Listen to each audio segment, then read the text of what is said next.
Magandang umaga, ngayon po ay araw ng Martes, July 9, 2024. Update po muli sa lagay ng panahon. Ayon sa Pag-asa, easterlies ang nakakaapekto sa eastern section ng Luzon at Visayas, habang mga localized thunderstorms ang nakakaapekto sa nalalabing bahagi, sa ibang bahagi pa ng ating bansa. Samantala, walang bagyo o low pressure area na minomonitor sa loob at labas ng Philippine Area of Responsibility na maaaring makaapekto sa ating bansa ayon sa Pag-asa updates. Ngayong araw, ang Eastern Visayas at Caraga asahan na maulap na halangitan na may kalat-kalat na pag-ulan at thunderstorms dahil po sa easterlies.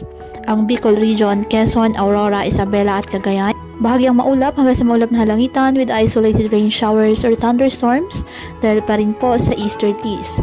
Apektado ng localized thunderstorms ang Metro Manila at nalalabing bahagi ng ating bansa.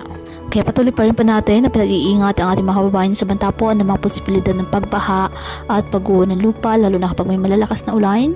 At ugaliin po na magdala palagi ng payong o kahit anong panangga sa ulan sa tuwing lalabas po ng ating mga tahanan. At yan po muna ang update sa lagay ng panahon ngayong araw. Muli patuloy po tayo na mag-ingat at palaging tandaan, God loves you. Stay safe and God bless.